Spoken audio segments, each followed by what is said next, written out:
Kailash? Yes, sir. Continue. Okay, thank you, sir. Very good morning, ladies and gentlemen. My name is Kailash Shahane. I am today's host for this session. It gives me immense pleasure to extend you to every warm welcome on the behalf of Hutatma Rajguru Shikshan Prasarak Mandal, Sir Senapati Hambirao Mohite Law College, Rajgurunagar, Pune. This knowledge sharing platform club us on a national level lecture series on an overview of legal positivism and sociological school. It's organized by IQC department with the Association of Criminal Justice System of SHM Law College, Rajguru Nagar, Pune. I welcome Honorable Chief Guest Dr. Pratap Singh Salunke, sir. Uh, Welcome, sir. Also, welcome, very warm welcoming our college principal, Dr. Kiran Shinde, sir, along with Professor Garud, sir, Professor Nilima Patil, madam, Professor Rani Chauhan, madam, Professor Kishore Bhagwat, sir, Professor Gauri Deshmukh, madam, Shewale, sir, Kale, sir, and all non-academic staff of SHM Law College and my dear friends. I would like to request Professor Nilima Patil, ma'am, for the introduction of today's distinguished guest, Dr. Pratap Singh Salunke, sir. Over to you, Nilima Patil, ma'am. Thank you, Kailash. Am I audible? Yes, ma'am, you are audible. Okay. Good morning to all, dear students and participants. This task of introducing our today's eminent and distinguished guest speaker is a great privilege.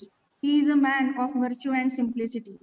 Today, I feel elated to introduce him to everyone. Our today's guest of honor is Dr. Pratap Singh Bhimsen Salunke. He is an assistant professor in Army Law College, 11 years approved service in Deccan Education Society's Sri Navalmal Firodia Law College, Pune, and 8 months approved service in Marathwada Mitra. His total teaching experience is near about 12 years in English literature from Sri Shahu College, Pune, LLB from Yashwantrao Chauhan Law College, Pune, LLM with specialization in administrative law and criminal law from Department of Law, University of Pune. He is SET qualified and also did PhD in law from Department of Law, Pune University. He is recognized PhD research guide by Savitribai Phule Pune University for law faculty. Now, I am sharing glimpses of important career activities and achievements of Dr. Salunke sir. First is the experience of working as a member of Curriculum Development Committee of Law faculty of Savitribai Phule Pune University, and currently working as a member of Curriculum Development Committee for Commerce faculty of Savitribai Phule University. Member of Board of Studies of MIT World Peace University Pune and Dhananjay Rao Gadgil Commerce and Autonomous Unit College Satara for the Faculty of Law. Worked as in charge principal of Deccan Education Society Sri Navalmal Firodia Law College Pune for the period of 1.5 months each in 2 academic years, that is from 2017-18 and 18-19. As an undergraduate student participated and won more than 150 prizes in state level intercollegiate elocution, debate, and extempore speaking competitions. He published 1 chapter in an edited book by International Publishing House, Australia. Then published 17 research papers in reputed journals, seminars, and conference proceedings. Presented 15 research papers in state, national, and international seminars, conferences, and workshops. Regularly invited as a subject expert for the PhD Process Monitoring Committee and external expert member of Research and Recognition Committee for PhD program, and external expert for PhD Viva Voc examination at Symbiosis International University, Pune. He contributing as an author of 2 columns, Nyayadevatecha न लिहिलेल्या डायरीतून, that is from the unwritten diary of Goddess of Justice, and Samuhik Vivek Sutra, glimpses of the constitutions of the world in weekly sadhana, founded by Sane Guruji. published articles on legal, social, and artistic topics in reputed newspapers, magazines, journals, and special issues. Then he worked as an external referee for dissertation of postgraduate students in Savitribai Phule Pune University and Swami Ramananda Tirth North Maharashtra University, Nanded. He has an experience of recruitments of assistant professor in various law colleges under Savitribai Phule Pune University as subject expert member of University Selection Committee. Then recipient of awards and felicitation for the valuable contribution in the field of oratory. Then he has invited as a legal expert in debate shows and panel discussions on TV channels, including Sam TV Marathi. Invited as resource person to deliver lectures, conduct seminars, sessions, and workshops.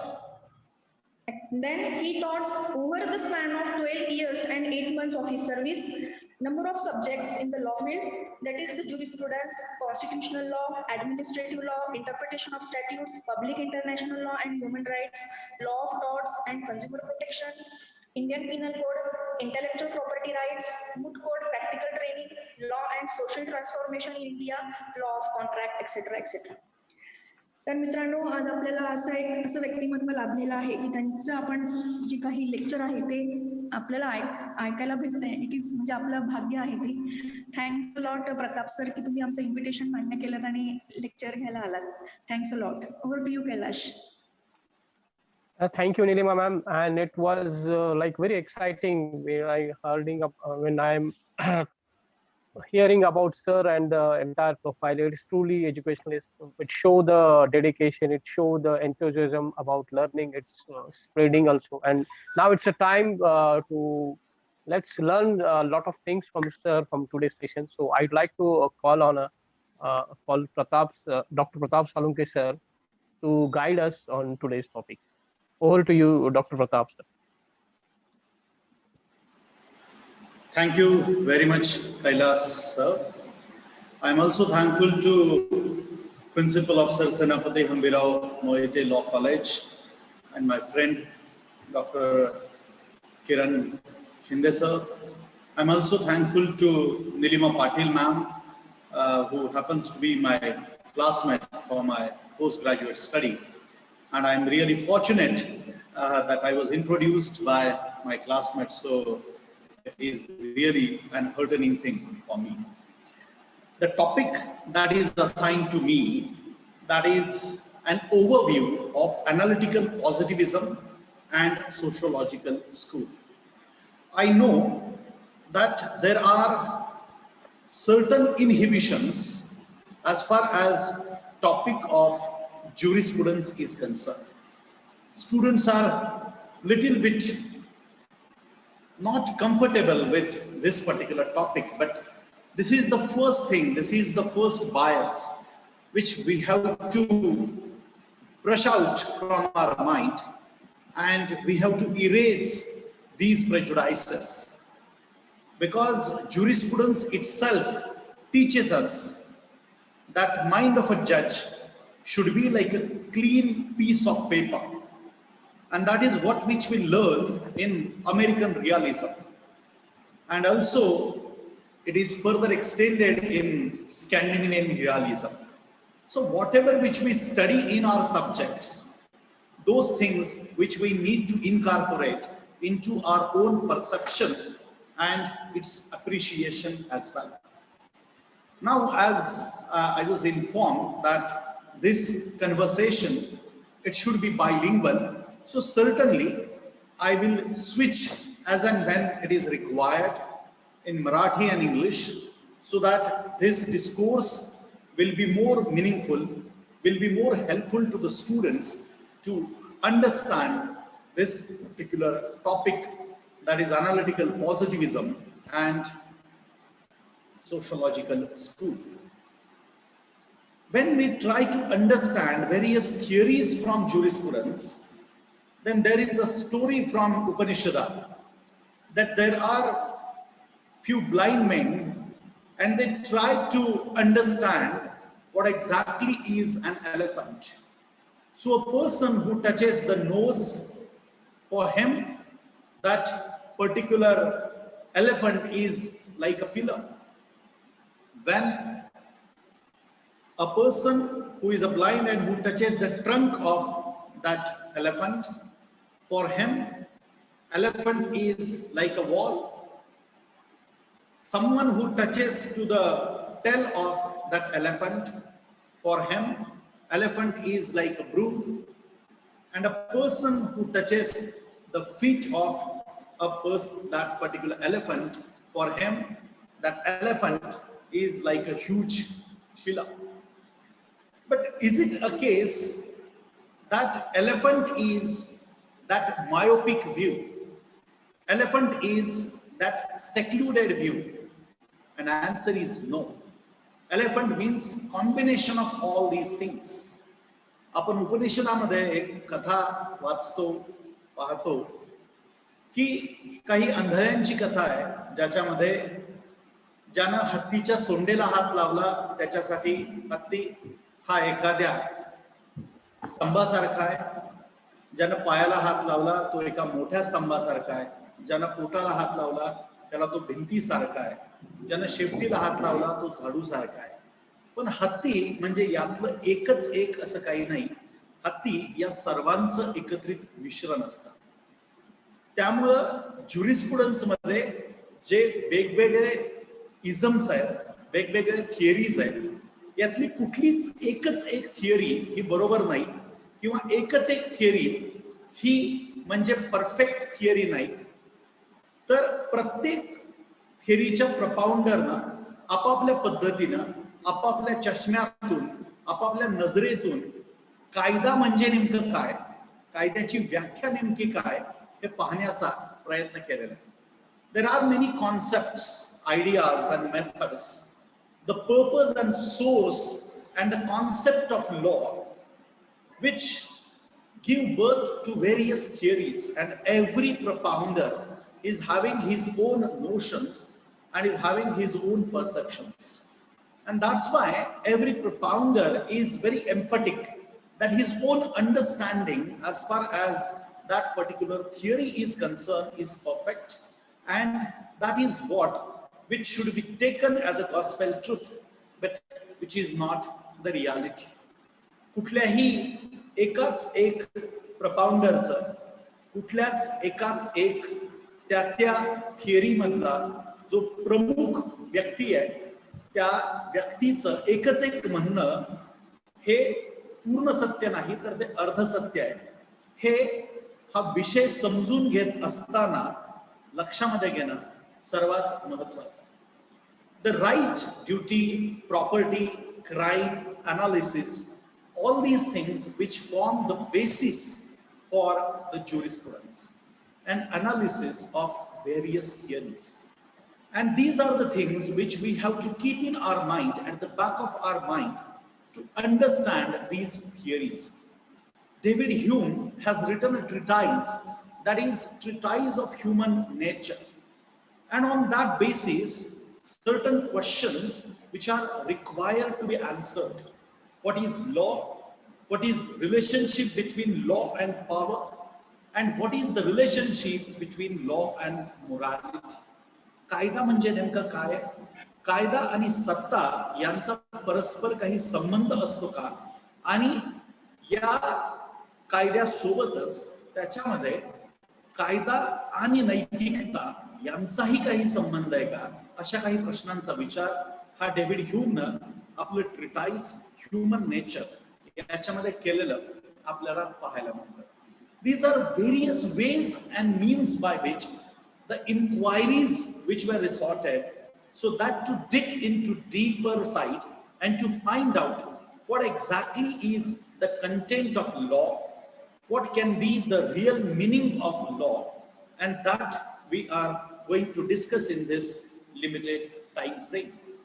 The analytical positivism which emerged as a reaction to natural law theory, as all of us are aware that natural law theory which existed for a longish period, and as a reaction to it, this analytical positivism which came into existence. And there are certain reasons which we have to keep in our mind for its evolution. The first reason, that is the legal identity of new national state. नवीन राज्य, नवीन राष्ट्र निर्माण झाली होती. त्यांना स्वतःची एक ओळख निर्माण होत होती आणि त्याच्यामुळं माणसानं बनवलेला कायदा हा अधिक महत्वाचा बनत चालला होता. The reaction against the natural law, because natural law was little bit abstract, that was complicated, and there were no answers to many questions which were posed by those who were critic of natural law theory. नैसर्गिक कायद्याचं जे तत्व आहे त्याच्यावरती जी काही टीका झाली, त्याच्यामध्ये प्रमुख टीका जी होती ती म्हणजे या प्रकारचा कायदा किंवा ही जी थिअरी आहे, हे जे स्कूल आहे, याच्यामध्ये स्पेसिफिसिटी, नेमकेपणाचा अभाव आहे. आणि कधी आपण म्हणू की हे देवानं सांगितलेला कायदा आहे, कधी आपण असं म्हणू की माणसामध्ये जे अधिक उन्नत अवस्थेला पोहोचलेले आहेत, जे संत पदाला, प्रॉफेट पदाला पोहोचलेले आहेत, त्यांनी बनवलेला हा कायदा आहे. त्यामुळं नेमकी त्या कायद्याची व्याख्या काय, हा प्रश्न खरं तर त्या काळामध्ये पडत होता. आणि त्यामुळं याच्यापेक्षा वेगळं स्कूल, वेगळी थिअरी असली पाहिजे, या गरजेतून खरं तर अनालिटिकल पॉझिटिव्हिजमचा जन्म झालेला आपल्याला पाहायला मिळतो. So the impact of progress of physical science was also that. आणि त्यामुळं जे भौतिक विज्ञान आहे, त्या भौतिक विज्ञानाच्या क्षेत्रामध्ये जी प्रगती झालेली होती, अगोदर माणसाला निसर्गात घडणारे जे चमत्कार होते, त्या चमत्कारांच्या पाठीमागं असणारा कारण मीमांसा, कार्यकारण भाव हा ज्ञात नव्हता, माहीत नव्हता. उदाहरणार्थ, सूर्याला किंवा चंद्राला ग्रहण कसं लागतं, नेमकी भौगोलिक परिस्थिती काय निर्माण होते, खगोलशास्त्रीय परिस्थिती नेमकी निर्माण काय होते, हे माणसाला ज्ञात नव्हतं. त्यामुळे मनुष्य निसर्गाला शरण गेला आणि निसर्गाला देवत्व दिलं. आणि त्याच्यातूनच मग माणसानं स्वतःसाठी एक तत्वज्ञान तयार केलं की आपल्यापेक्षा सर्वशक्तिमान असणारी एक शक्ती या निसर्गात, या निसर्गाच्या रूपानं उपलब्ध आहे आणि तिला आपण शरण गेलं पाहिजे. आणि आपण तिनं बनवलेला जो कायदा आहे, तिनं घालून दिलेली जी तत्व आहेत, नीती नियम आहेत, ते पाळले पाहिजे.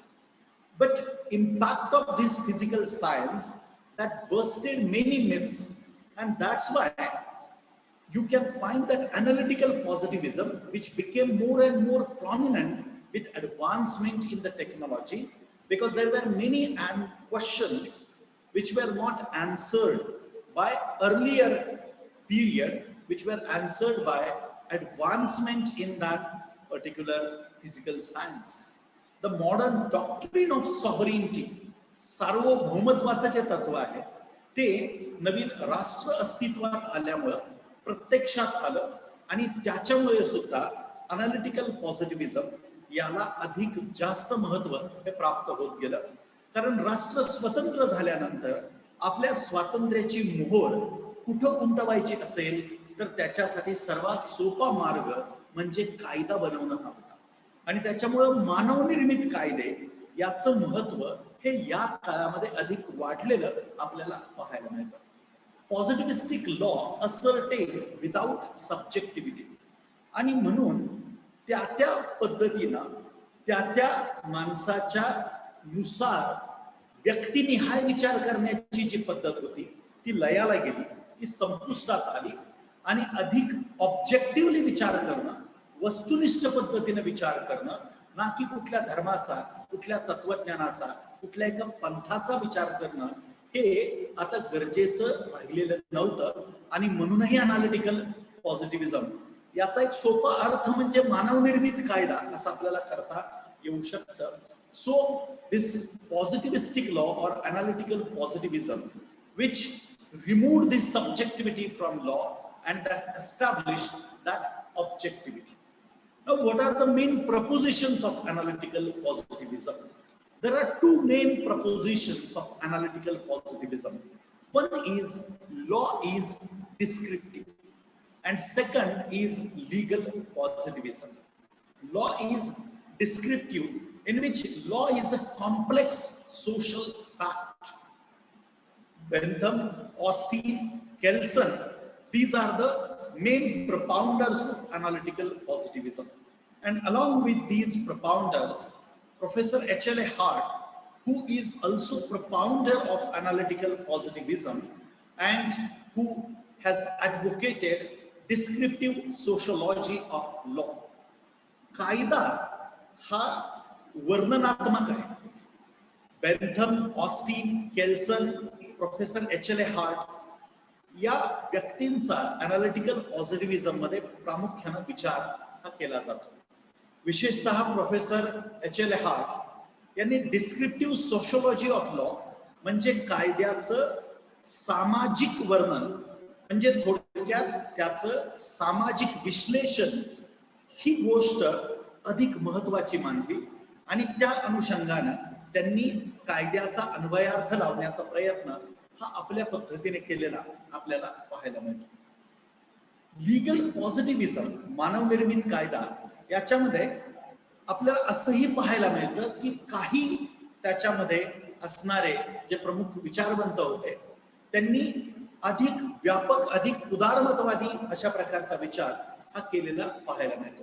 There are some jurists who are liberal and they have propounded liberal doctrines.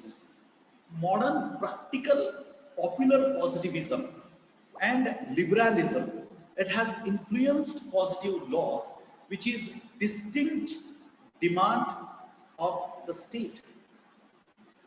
राज्यानं जो कायदा बनवला त्याच्यावरती त्या काळचा जो प्रभाव आहे तो अधिक उदारमतवादी असावा आणि तो अधिक जास्तीत जास्त मानवनिर्मित असावा, याच्यासाठी हे प्रयत्न हे या अनालिटिकल पॉझिटिव्हिझम, मानवनिर्मित कायदा याच्या सुरुवातीच्या काळामध्ये झालेले आपल्याला पाहायला मिळतात. Austin has argued that existence of law is one thing and merit and demerit of law is another thing. So Austin is a strong proponent of this proposition that existence of law is the only and important thing and not the merit or demerit of law which can be considered.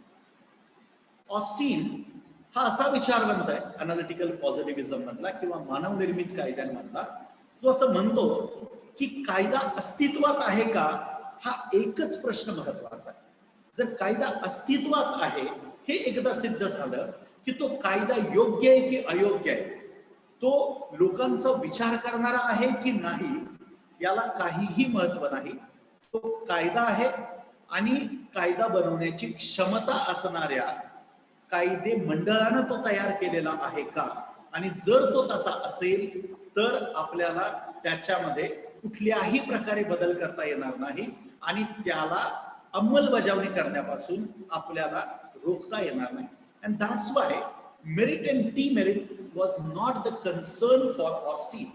So existence of law was the only thing which was considered as important, and not only that, but that competency of lawmaking that was considered as the only sine qua non, that is the condition precedent for understanding that validity of that law.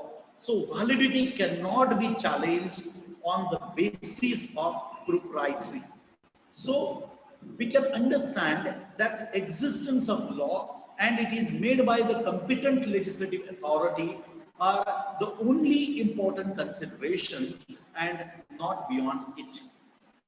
There are certain reasons for the emergence of analytical positivism. And the first is the imperative school, that is the command theory. अगोदर जो नैसर्गिक कायदा होता किंवा नैसर्गिक कायद्याचं जे school आहे, जो एक विचार प्रवाह आहे, त्याच्यामध्ये अनेक वेळेला अत्यंत उदारमतवादी अशा प्रकारचा दृष्टिकोन हा घेतला गेलेला होता. अनालिटिकल पॉझिटिव्हिझम मध्ये आपल्याला एक महत्वाचा फरक असा दिसतो की कमांड थिअरी, आज्ञा पाळणं, ही गोष्ट जास्त महत्वाची मानली गेली, ना की तुम्हाला काय वाटतं, तुम्हाला तो कायदा योग्य वाटतो का नाही याच्यावरती या कायद्याचं योग्य अयोग्य असणं, तो कायदा वैधानिक संविधानिक असणं नसणं हे त्याच्यावरती अवलंबून ठेवण्यात आलं नव्हतं. डायस has used the term positivism. And he gained prominence to this particular term in the 19th century, because 18th century, in which there was a dominance of that particular natural law theory, and the reason which was harped or that was considered as the main emphasis for that particular theoretical exposition. जेव्हा आपण डायसचा विचार करतो, पॉझिटिव्हिजम ही जी संकल्पना आहे ती पहिल्यांदा डायसनं मांडली आणि 19व्या शतकामध्ये त्या संकल्पनेचा अधिक विस्तार झाल्याचं आपण पाहतो. त्याच्या अगोदरचं जे 18वं शतक आहे त्याच्यामध्ये नैसर्गिक न्याय, नॅचरल लॉ किंवा नॅचरल लॉ स्कूल याचा अधिक प्रभाव असल्याचं आपल्याला पाहायला मिळतं. आणि व्यक्तीची विचार करण्याची जी पद्धत आहे त्याच्यावरती फारसा विश्वास हा नॅचरल लॉ मध्ये ठेवला गेलेला नव्हता, आणि त्यामुळं human reason that was not relied upon, but the divine reason which was relied upon or considered as most trustworthy. मनुष्य ही निसर्गाची एक अपूर्ण कलाकृती आहे असं मानलं जातं. त्यामुळे माणसानं निर्माण केलेला कायदा म्हणजे एका अपूर्ण कलाकृतीकडून निर्माण झालेली जी कलाकृती आहे ती अधिक अपूर्ण असायला हवी, अशा प्रकारचा एक तार्किक विचार हा त्या काळामध्ये मांडला जात होता. Because it is the imperfect creation which is created by imperfect creation, and that's why law cannot be perfect, which is a man-made law. That was the main proposition in the natural law theory. आणि त्यामुळं नैसर्गिक न्यायामध्ये divine law, देवाकडून आलेला कायदा याला जास्त महत्व का होतं, किंवा पुराणांना आणि त्याच्या लिखाणाला अधिक महत्व का होतं, कारण मनुष्य अपूर्ण आहे आणि त्याने निर्माण केलेला कायदा सुद्धा अपूर्णच असणार आहे याच्यावरती त्या काळातल्या विचारवंतांचा अधिक विश्वास असलेला आपल्याला पाहायला मिळतो. त्यामुळे माणसाच्या विचार करण्याच्या पद्धतीवरती असणारा अविश्वास हे इतर कुठल्याही विचार प्रवाहाचं, कुठल्याही स्कूलचं विस्तार का झाला नाही याचं अतिशय समर्पक कारण म्हणून आपल्याला त्याच्याकडे पाहता येतं. Because jurists of that time, propounders of that time, they were not ready to believe that there is a human capability which can make law for the human beings. And we were not ready to accept that particular proposition.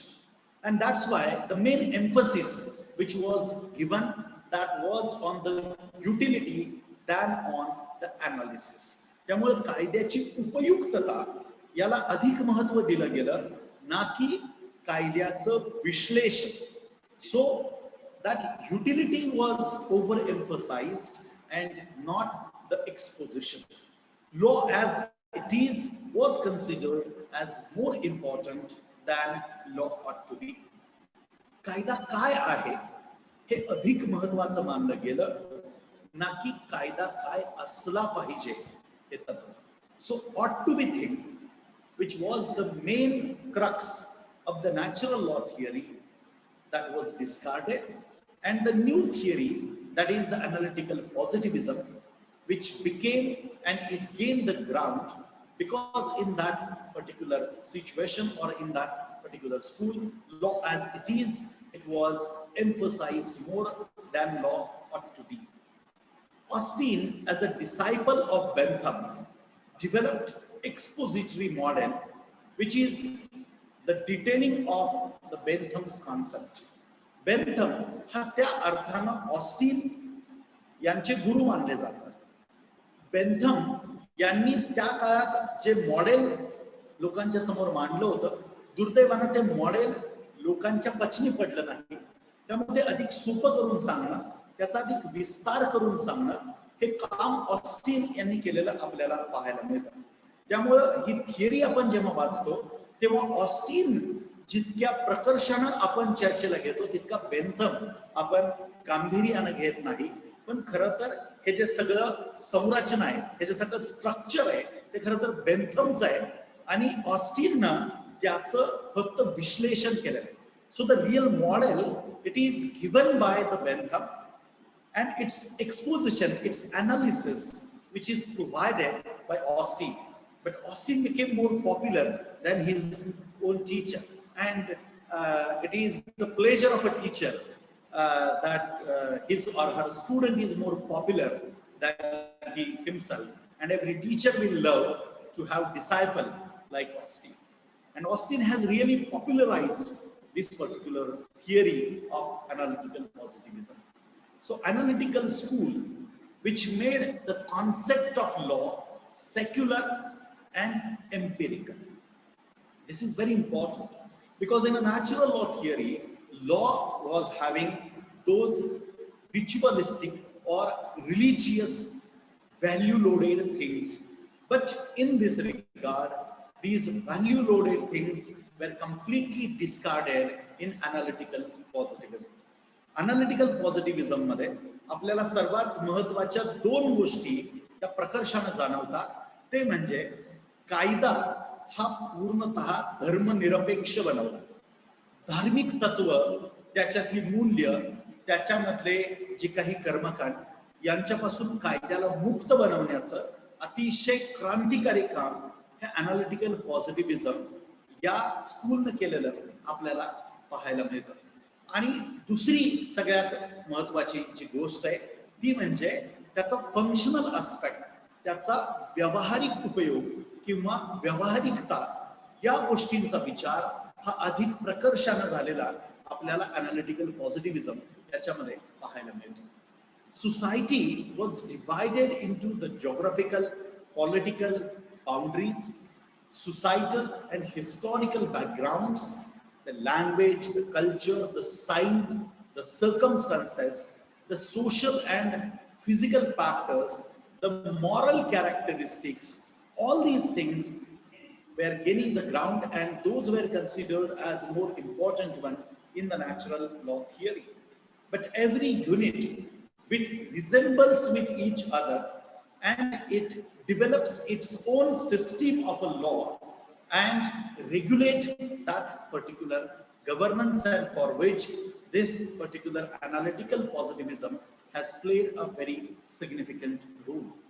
कुठल्याही समाजामध्ये अनेक भेद, अनेक भिंती आणि अनेक असे घटक असलेले आपल्याला पाहायला मिळतात. त्याच्यामध्ये भौगोलिक प्रदेश असेल, भौगोलिक संरचना असेल किंवा सीमा असतील किंवा वेगवेगळ्या प्रकारची समाजरचना असेल, ऐतिहासिक काही पार्श्वभूमी असेल, भाषा असेल, त्या देशाचा, राष्ट्राचा किंवा त्या प्रदेशाचा आकार असेल किंवा नैतिक तत्व असतील. हे साधी गोष्ट आहे की ऑस्ट्रेलियामध्ये विवाहबाह्य संबंध हा काही गुन्हा मानला गेलेला नव्हता. And this is a very important thing that in Australia adultery was not considered as an offense, but in India that was an offense. Now it is discarded by recent judgment of the Supreme Court. त्यामुळे आपल्याला असं पाहायला मिळतं की नैतिकता याचा सुद्धा एक खूप मोठा भाग हा कुठलाही कायदा आणि त्याचं यशापयश याच्यासाठी अत्यंत महत्वाचं आहे किंवा त्या कायद्याचं स्वरूप काय असेल याच्यासाठी अत्यंत महत्वाची भूमिका ही तिथल्या नैतिक तत्व काय आहेत, मूल्य काय आहेत किंवा तिथला समाज कुठल्या नैतिक मूल्यांना मानतो या गोष्टींना अत्यंत महत्व असलेलं आपल्याला पाहायला मिळतं. And there are many moral and ethical things which form the basis for legality, which form the basis for that particular definition of that particular offense. So different jurists have their own version of the school, and positivism which rests on the principle that the law is a man-made institution. प्रत्येक विचारवंतानं आपापल्या पद्धतीनं या सगळ्याचा अन्वयार्थ लावलेला आहे. आणि analytical पॉझिटिव्हिजम याच्यामध्ये मानवनिर्मित कायदा, याच्यामध्ये कायदा ही मानवानं निर्माण केलेली संस्था आहे. त्याच्यामुळं माणसाला ही संस्था, ही व्यवस्था निर्माण करण्याची बौद्धिक कुवत आहे. हा एक अत्यंत महत्वाचा शोध ही या अनालिटिकल पॉझिटिव्हिजमची सगळ्यात मोठी उपलब्धी म्हणून आपल्याला त्याच्याकडे पाहता येतं. Important jurists who have been considered, that is the Austin, Bentham, Kelsen, Hurd, these jurists, they have tried to build the consensus, and yes, there is a consensus, and one important consensus, it is law is a command of sovereign. एका सार्वभौम अशा व्यवस्थेकडून आलेली आज्ञा म्हणजे कायदा, अशी कायद्याची एका सोप्या परिभाषेत केलेली व्याख्या म्हणून आपल्याला अनालिटिकल पॉझिटिव्हिजमचं सार हे सामावून घेता येतं. So the consensus which was built, and that is the law is a command of sovereign, and law is socially acceptable rule. Law is nothing more than a set of rules to provide order and governance in the society. कायदा हा समाजानं स्वीकृत केलेला असला पाहिजे, म्हणजे कायद्याला सामाजिक स्वीकारार्हता असली पाहिजे. आणि तुम्हाला जर याचं अत्यंत सोपं उदाहरण पाहायचं असेल तर आपल्याला असं पाहता येतं, एका बाजूला पोलिओ देणं ही एक सरकारी योजना होती, परंतु आपल्या बालकांना हा आजार होता कामा नये, त्यांना कुठलंही व्यंग येता कामा नये, ही एक अत्यंत निसर्गदत्त भावना या योजनेच्या पाठीमागं उभी होती. लोकांनी त्या योजनेला भरभरून प्रतिसाद दिला आणि त्याच्यामुळे आज आपला संपूर्ण देश पोलिओ मुक्त झालेला आपल्याला पाहायला मिळतो. So why that policy is successful? Because there is a public opinion which is in favour of that policy. But on other hand, if public opinion is hostile towards that particular law or policy, that law or policy cannot be successful. सोपं उदाहरण जर पाहायचं झालं तर the prevention of corruption act हा कायदा 1955चा, किंवा dowry prohibition act हा कायदा 1961 सालचा आहे. त्यामुळे हुंडा प्रतिबंधक कायदा हा 1961 साली, किंवा लाच प्रतिबंधक कायदा हा 1955 साली बनवल्यानंतर सुद्धा आज 2021 मध्ये या दोनही सामाजिक पातकांपासून आपण दूर गेलेलो नाही. आज कदाचित त्याचं स्वरूप बदललं असेल, परंतु जो मूळ सामाजिक प्रश्न आहे तो आजही तसाच असलेला आपल्याला पाहायला मिळतो. And that's why what we have to learn from this exposition, that is the public opinion, which is extremely essential for success of a law, and that particular command which is there, and that's why there is no issue of a public opinion, because you have to follow that command. It is a command, and it is not that particular request which is made in this particular regard. And that's why if you understand the exposition of that particular Austin, then Austin has defined that law is a command of sovereign backed by sanction. कायदा ही एका सार्वभौम व्यवस्थेकडून, यंत्रणेकडून आलेली आज्ञा आहे, आणि ती आज्ञा आपण सर्वांनी पाळलीच पाहिजे. त्याच्यामध्ये ती पाळायची किंवा नाही अशा प्रकारचा पर्याय तुमच्याकडे असत नाही. There is no option which is given by that particular authority to you, that whether to follow it or not. Professor H.L.A. Hart has given the 5 meanings of term positivism. The first is law or human command. So laws are human command. कायदा हा व्यक्तीनं दिलेली आज्ञा आहे आणि ती व्यक्ती निर्मित आज्ञा आहे, हा त्याचा पहिला अर्थ. The analysis of legal concept, which is harped by Professor H.L.A. Hart, first is worth pursuing. तिचा पाठपुरावा करावा अशा प्रकारची ही संकल्पना आहे. So it is valuable, so it is worth pursuing.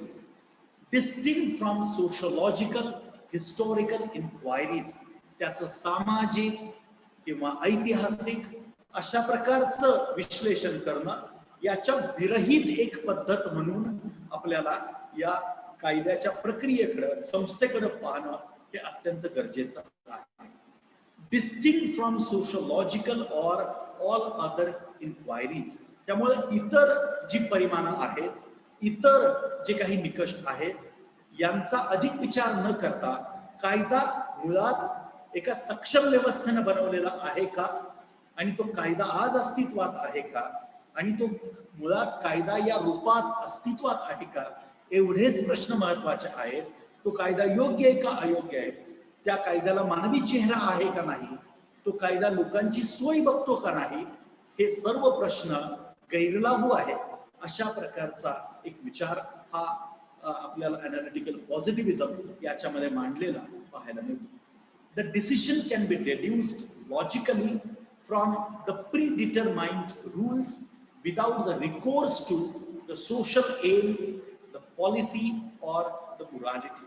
So the decision which is based on the logic, and there are certain definite predetermined rule. So there is a certainty of rule and not any abstract concept like the natural law theory, and the social aim, the policy and the morality which are not overemphasized.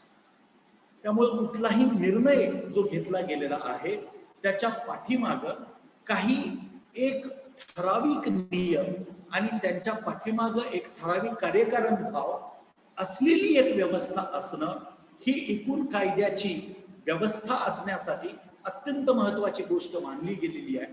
आणि त्याच्यासाठी मग त्याचे सामाजिक एकूण उद्देश काय आहेत किंवा त्याची एकूण योजना काय आहे किंवा नैतिक तत्व या अनुषंगानं त्याचं अधिक परीक्षण होणं गरजेचं आहे का, हे महत्वाचं मानलं नाही. तर तो कायदा हा तर्काच्या आधारावरती आपल्याला त्याचं विश्लेषण करता येतं का, हा सर्वात जास्त महत्वाचा प्रश्न आहे. हे आपल्याला अनालिटिकल पॉझिटिव्हिजम मानवनिर्मित कायदा याच्यामध्ये सर्वात महत्वाचं मानलं गेलेलं पाहायला मिळतं. Moral judgment cannot be established or deferred by rational argument or evidence of proof. So what is really important, that is not the moral judgment, but what is the rationale behind that particular argument or the evidence or the proof, and by resorting to it, that particular decision to which that authority which has arrived.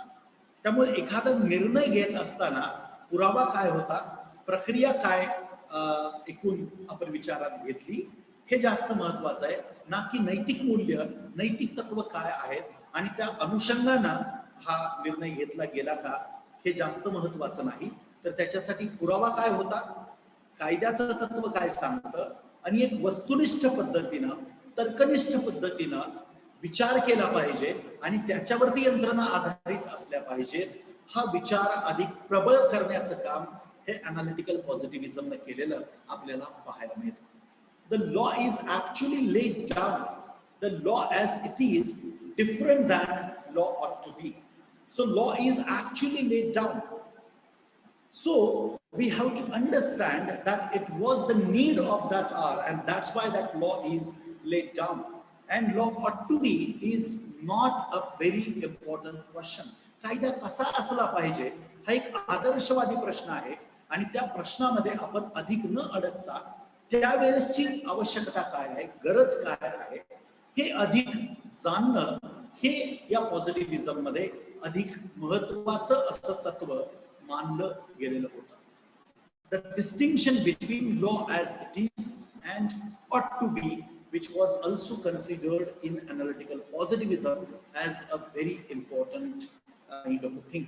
So Bentham has emphasized that law of morals which was propagated and the different circumstances which were also taken into account by Bentham.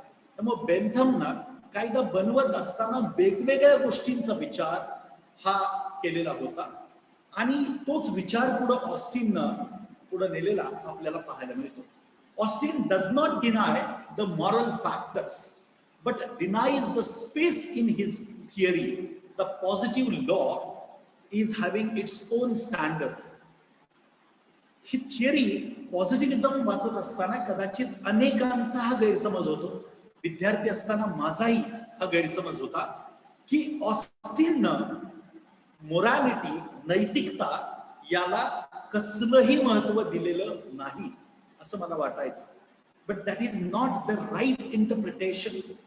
It is not a case that Austin is completely denying that the element of morality, but what he is denying is space to morality in operation of law. त्यामुळे कायद्याची प्रत्यक्ष अंमलबजावणी ज्यावेळेस करायची असते त्याच्या वेळेस नैतिकतेला अधिक वाव, अधिक अवकाश हा ऑस्टिननं दिलेला नाही. परंतु त्याचा अर्थ असा नाही की ऑस्टिनला पूर्णतः मोरॅलिटी, नैतिकता याचं काही वावडं होतं. फक्त त्याला अधिक अवकाश दिलेला नाही, हे त्याचं अधिक योग्य अशा प्रकारचं विश्लेषण असू शकेल असं मला वाटतं. Law in terms of the product of state consciously made by state. कायदा हा राज्यानं जाणीवपूर्वक, हेतू पुरस्पर बनवलेली गोष्ट आहे. And it is not an accident, it is not an event, it is not a reaction that we need to understand in this analytical positivism. त्यामुळे कायदा ही अशी काही अपघातानं बनलेली गोष्ट नाही, तर तो कायदा बनण्यासाठी काही हेतुपुरस्पर प्रयत्न हा राज्य व्यवस्थेनं आणि कायदा बनवणाऱ्या व्यवस्थेनं घेतलेले आहेत, हे आपल्याला पाहायला मिळतं. And the law is typically law which is made by that particular authority, and that's why this particular Bentham's theory, which really becomes a very important and a very significant theory. So the fragment of the government, which is also the writing of Bentham and Bentham's theory, which is very important one. Then the John Stuart Mill and few other jurists are equally important one in this particular regard. David Ricardo is also important jurist in this particular regard. Hume is also very important kind of a jurist in this particular regard, which is considered in this particular aspect. So what we need to understand that Bentham has considered the popularity and the polarity and a very important concept, that is the utilitarianism, the greatest happiness of greatest number of people with minimum friction. And this aspect, which is considered as a very important thing. So utilitarianism, उपयुक्तता, हे तत्व अधिक जास्त महत्वाचं मानलेलं आपल्याला पाहायला मिळतं, आणि त्यामुळे त्याची नैतिक आणि इतर बाजू या कमी महत्वाच्या मानल्या गेलेल्या आपल्याला या निमित्तानं पाहता येतं.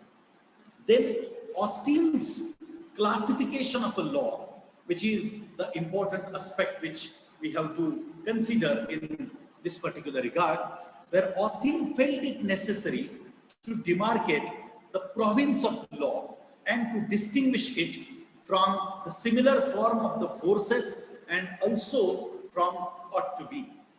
त्यामुळे ऑस्टिनने कायदा कसा असला पाहिजे आणि कायदा काय आहे या दोन गोष्टींमध्ये फरक केलेला आपल्याला पाहायला मिळतो. आणि ऑस्टिन हा कायदा जसा आहे तसा स्वीकारायचा, ना की त्याची योग्यता याचा विचार करणं हे जास्त महत्वाचं आहे. याही प्रकारचा विचार हा ऑस्टिननं आपल्या थिअरीमध्ये मांडलेला आपल्याला पाहायला मिळतो.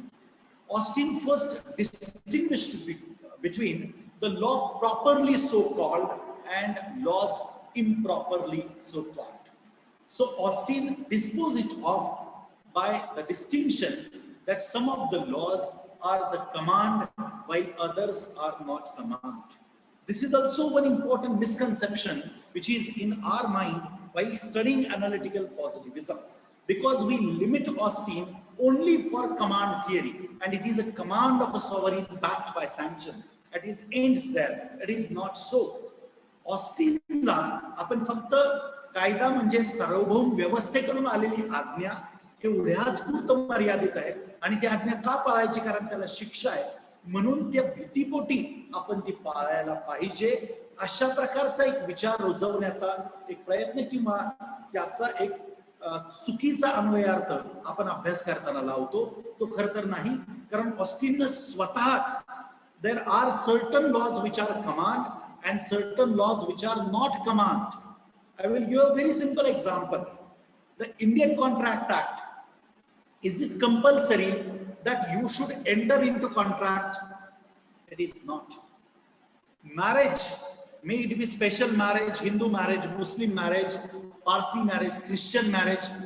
Is it compulsory to marry? Certainly not. If you want to marry, then these are the formalities. So this is the permissive legislation. So there is no compulsion in that particular regard, which we need to understand. And that's why Austin himself has made it very clear that there are certain laws which are command and certain laws which are not command. So don't be under wrong impression that Austin is limited only for command theory. Austin is also talking about the law which are not command. त्यामुळे आज्ञा नसलेला कायदा हा असू शकतो. आता विवाहाच्या संबंधातले कायदे त्याच्यात असं कुठेही लिहिलेलं नाही की तुम्ही लग्न केलंच पाहिजे. तुम्हाला कराराचा जो कायदा आहे, कॉन्ट्रॅक्ट ऍक्ट आहे, यात कुठेही असं म्हटलेलं नाही की वर्षाकाठी किमान 2 करार हे तुम्ही केलेलेच असलं पाहिजे. त्याच्यामुळे तुम्ही हे लक्षात घेतलं पाहिजे की अनेक कायदे हे परमिसिव्ह असतात. तुम्हाला जर करायचं असेल तर मुभा देणारे असतात. जसं इंडियन पार्टनरशिप ऍक्ट, जर तुम्हाला पार्टनरशिप करायची असेल तर तो कायदा उपयोगी आहे. पण तो कायदा असं कुठेही म्हणत नाही की तुम्ही आयुष्यभरात किमान 5 जणांची तरी भागीदारी ही केलीच असलेली पाहिजे, कारण त्याच्यासाठीचा हा एक विशेष असा कायदा आम्ही निर्माण केला. That's why these misconceptions you should wipe out from your mind.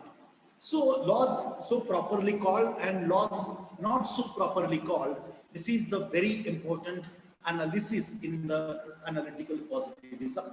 So Austin has mainly divided law into 2 main categories. One is a divine law, that is law which is set by the God for men. Austin ने स्वतःच कायद्याचे जे 2 प्रकार बनवलेले आहेत, त्यातला पहिला प्रकार आहे डिवाइन लॉ, दैवी कायदा, देवानं बनवलेला कायदा जो माणसांसाठी बनवलेला आहे. And the second one, that is the human law which is made by men for men. माणसानं माणसासाठी बनवलेला कायदा म्हणून आपल्याला त्याच्याकडे पाहता येतं. So is it a case that Austin's theory is perfect and there is no criticism? It is not so.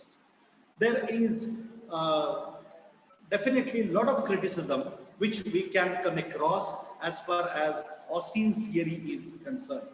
Professor H.L.A. Hart himself, who himself happened to be positivist, has criticized. And mind well, all these things are superimposed things. Now we call Professor H.L. Hart as positivist. Hart himself was unaware that he is a positivist, or Austin himself is unaware that he is positivist, or Bentham himself was unaware that people are going to call him as positivist. These are superimposed things. हे आपण त्यांना चिकटवलेल्या गोष्टी आहेत की हा पॉझिटिव्हिस्ट आहे, हा natural lawyer आहे, हा रियालिस्ट आहे, हा हिस्टॉरिक आहे, हा सोशोलॉजिकल स्कूल्स. हे सगळं आपल्या सोयीसाठी, आपल्या अभ्यासासाठी आहे, आपल्या परीक्षांमधल्या उत्तरांच्या सोयीसाठी आहे. ते जेव्हा अस्तित्वात होते, ते जेव्हा हयात होते, तेव्हा त्यांना स्वतःला अशा प्रकारची कुठलीही ओळख करून द्यायला आवडतही नव्हती आणि तशी ती ओळख नव्हती सुद्धा. So what is the Hart's criticism? If we see, according to Hart, the sovereign is not the person but the office. So सार्वभौमत्व हा व्यक्ती नाहीये, ते कार्यालय. हे सर्वात महत्वाची गोष्ट. The authority to legislate does not vest in the office, not in the person. कायदा बनवण्याचा जो अधिकार आहे हा कार्यालयाला असतो, व्यक्तीला नाही. उदाहरणार्थ, आज असणारे खासदार उद्या जर निवडणूक हरले आणि जर खासदार झाले नाहीत तर ते पूर्वी कधीतरी खासदार होते म्हणून ते वेगळ्या प्रकारचे कायदे बनवू शकतील का माजी खासदार म्हणून, माजी आमदार म्हणून? अजिबात नाही. And that's why it is the capacity of that post or the office and not the capacity of the person. Person is occupying that post. That's why that person is empowered to do so. फाशी देणारा व्यक्ती घरी आल्यानंतर त्यानं जर घरात कुणाशी भांडण झालं म्हणून त्याला जर फाशी दिली तर त्याला नक्की शिक्षा होईल. पण तीच कृती जर त्यानं न्यायालयाचा आदेश म्हणून केली तर त्याला शिक्षा होत नाही, कारण तिथं तो कायद्याच्या चौकटीमध्ये काम करत असतो आणि तिथं तो एका विशिष्ट भूमिकेतून काम करत असतो. म्हणून त्याला ती मुभा दिलेली आहे. तो जर वेगळ्या कपॅसिटीमध्ये, वेगळ्या अशा प्रकारच्या भूमिकेमध्ये जर त्यानं तीच गोष्ट केली तर मात्र त्याला वेगळा न्याय हा लावला जाऊ शकतो, हे आपल्याला पाहता येतं. त्यामुळे मिलिटरीमध्ये असणारा एखादा ऑफिसर जर सीमेवरून घरी आला आणि गावामध्ये जर त्याचा काही वाद झाला आणि त्यानं जर गावातल्या 4 लोकांचा खून केला तर सीमेवरती त्याला गोळी चालवण्याचा अधिकार आहे.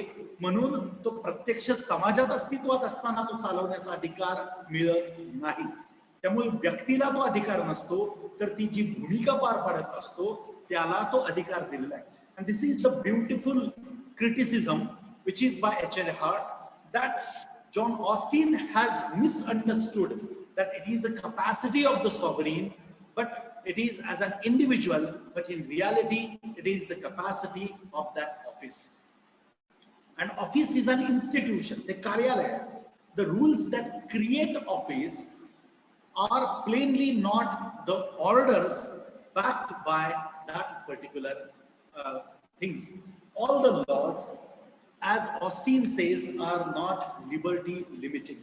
Some are enabling, power conferring. So there are certain laws which are empowering you in this particular situation as well.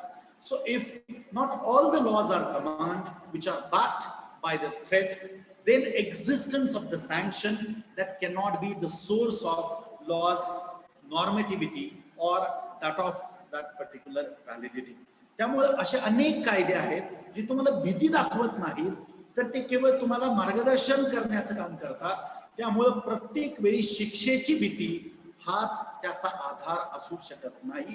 हे अत्यंत महत्वाचं अशा प्रकारची त्याच्यावरची टीका आपल्याला पाहता येते.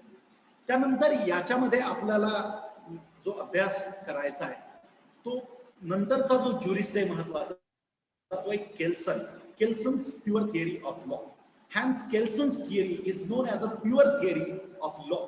It implies that law must remain free from social sciences like philosophy, psychology, sociology, social history.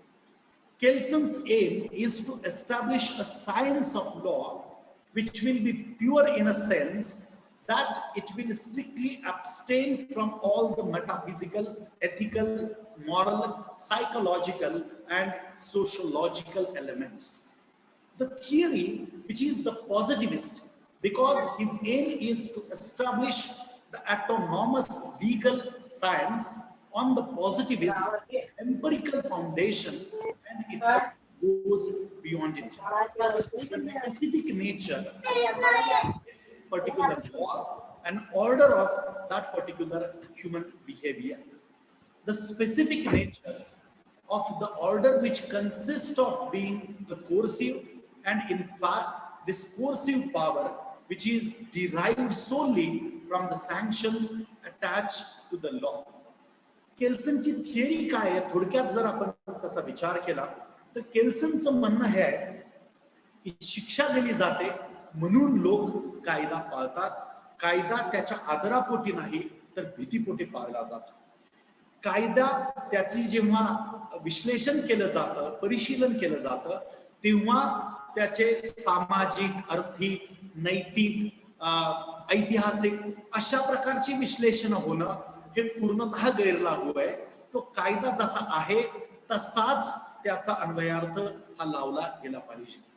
Kelson's pure theory, which consists of many propositions, and it is noted that the Kelson has extensively used Kantian language and the methodology because he has been also criticized for that thing. Kelson argued that the acceptable theory of law, it must be pure, logical, self-supporting, and not depending on any extra legal values. So the nature of those extraneous factors such as the sociological, political, economic, historical influence of law, these should not be considered. Hence he calls this particular theory as that of the pure theory of law because it is only describing law and attempts to eliminate the object of the description, everything that is strictly not law. So we have to understand that all other inquiries which are done. त्यामुळे केल्सन जो विचार करतो, आता याच्यात गंमत पण आहे. खरं तर कांट हा नॅचरल लॉयर आहे, पण कांटची भाषा आणि त्याची विचार करण्याची पद्धत, मांडण्याची पद्धत, या दोन गोष्टींचा खूप मोठा परिणाम हा केल्सनवरती झालेला आपल्याला पाहायला मिळतो. त्यामुळे जो केल्सन मुळात स्वतः प्युअर थिअरी ऑफ लॉ मांडतो, एक विशुद्ध असा कायद्याचं तत्व असलं पाहिजे असं मानतो, त्याच्या स्वतःवरतीच नॅचरल लॉयरचा प्रभाव आहे, त्याच्यामध्ये नैतिकता मानणाऱ्या कांटचा प्रभाव आहे, अशाही प्रकारची टीका झालेली आपल्याला त्या काळामध्ये पाहायला मिळते.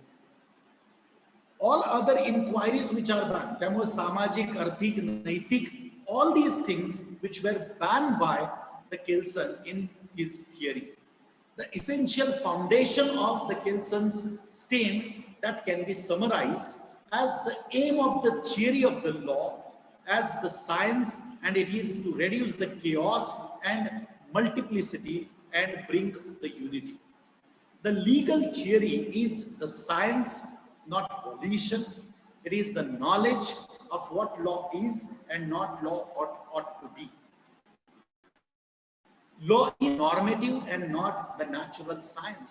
So the jurisprudence is a science of law, which is the descriptive science that are used to explain the facts, such as the disciplines of physics, biology, and other such pure sciences.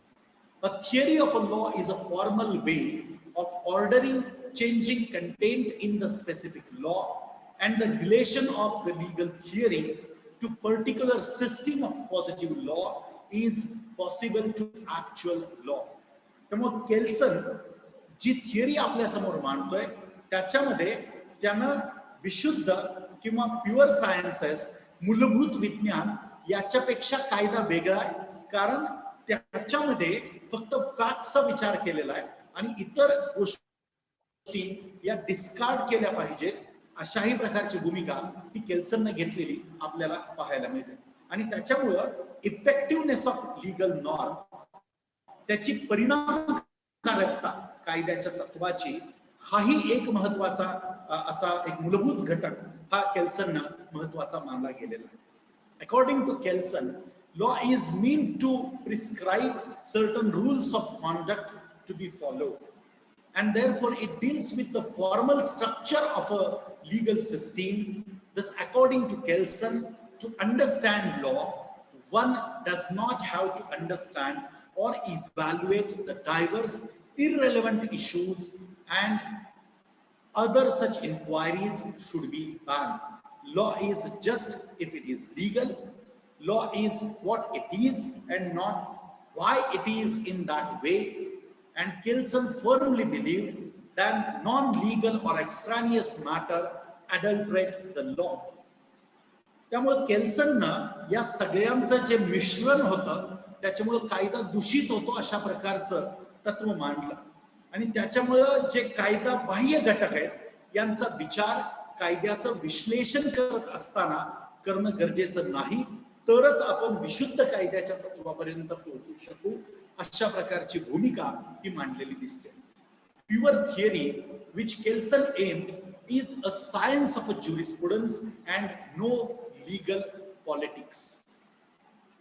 Kelson is more positivist than Austin, because Austin is ready to give discount to the moral and ethical dimensions. So law is what it is and it does not depend on the norms. So law is about the compulsion, coercion, it is about shall and not ought. त्यामुळे कायदा हा अत्यंत कठोर अशी भूमिका घेतो आणि कायद्याला आदर्शवादी भूमिकांचं वावड आहे आणि कायदा जसा आहे तसाच तो पाळला गेला पाहिजे, याच्याबद्दल केल्सन आग्रही असल्याचं आपल्याला पाहायला मिळतं.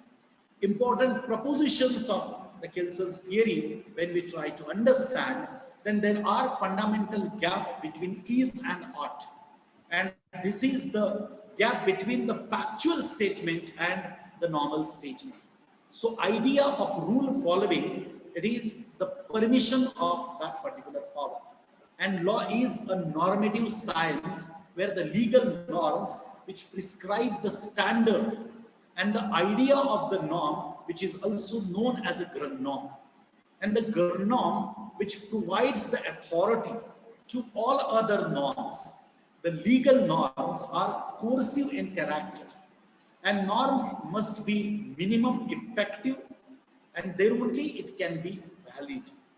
No distinction between the private and public law, which was demarcated by Kelsen, and nature and character of norm that was also discussed by Hans Kelsen. So norm जो मूळचं तत्व, मूळचं एक pattern norm that was considered as Kelsen as very important, and norm which gives validity to all other norms and other norms which derive their legality and validity from the norm. त्यामुळे त्याच्यामध्ये एक मूलभूत तत्व norm असं एक मूलभूत तत्व मानलं होतं की ज्याच्या आधारे इतर तत्वांचं योग्यता ही ठरवली जाते. आणि norm कुठून आला तर तो स्वयंभू असतो. It is sui generis. This is the theory which is propounded by the Kelsen. There is a criticism on Kelsen as well. The dichotomy between the natural science and the social science, the theory failed to maintain the purity as there are odd things which are also there. The Kelsen has disregarded the moral principle and not provided the criteria for the minimum effectiveness. The pure theory which made the law as colorless and fictitious, and it is not clear from where the norm came. त्यामुळं केल्सनवरती सुद्धा टीका झालेली आपल्याला पाहायला मिळते, कारण norm हे स्वयंभू तत्व मुळात कुठून आलं, हे विश्वाच्या अगोदरपासून तिथं होतं का, अशा अनेक प्रश्नांची उत्तरं केल्सनला सुद्धा स्वतःला देता आली नव्हती. नैतिकता याचं पूर्णतः वावडं असलेलं केल्सनला आपण पाहतो आणि त्याच्यावरून सुद्धा त्याच्यावरती टीका ही झाली होती. मिनिमम इफेक्टिव्हनेसचा स्टँडर्ड काय असला पाहिजे, पॅरामीटर काय असला पाहिजे, याच्याबद्दल सुद्धा काही उत्तरं ही केल्सनकडे असलेली आपल्याला पाहायला मिळत नाही. In the next jurist is H.L.A. Hart. The Concept of Law is a book which is the important book which is written by him. And the Professor H.L.A. Hart's version of the legal positivism is most relevant to the modern period because he accepts the minimum content of morality in positivism. So the defect of the classical model, which is pointed out by the critic in the 20th century, which was largely rectified by H.L.A. Hart. त्यामुळे John Austin आणि केल्सन यांच्यावरती जी टीका झाली होती, त्या टीकेतून बोध घेऊन H.L.A. Heart यानं त्या थिअरीमध्ये काही सुधारणा केलेल्या आणि त्या अनुषंगानं 20व्या शतकाला अधिक संयुक्तिक असलेली अशी अनालिटिकल पॉझिटिव्हिझमची मांडणी ही H.L.A. हार्टने केलेली आपल्याला पाहायला मिळते, ज्याच्यामध्ये काही मर्यादित प्रमाणामध्ये नैतिकतेचा सुद्धा अंतर्भाव केलेला आपल्याला पाहायला मिळतो. For heart, the legality is not politically imposed on the people, but it is evolved through the growing compelled system from the different system. त्यामुळे बाहेरून कुठून तरी ते तुमच्यावरती लादलेली सॉव्हरेनिटी नाहीये, तर ती लोकांनी आपसूक घेतलेली स्वतःच्या बंधनं काही घालून घेतलेली अशी एक कृती आहे. अशाही प्रकारचं त्याचं अनालिसिस, विश्लेषण हे त्या काळामध्ये केलेलं आपल्याला पाहायला मिळतं. The main propositions, if we try to summarize, that law is a system of a social rules and which was rejected the Kelsen sanction theory. Kelsen's sanction which was rejected by H.L.A. Hart and which is the main distinction. Professor Hart divided rules into the primary rules, that is the rules of the conduct, and the secondary rules, that is the rules addressed to the officials or to the administer primary rules.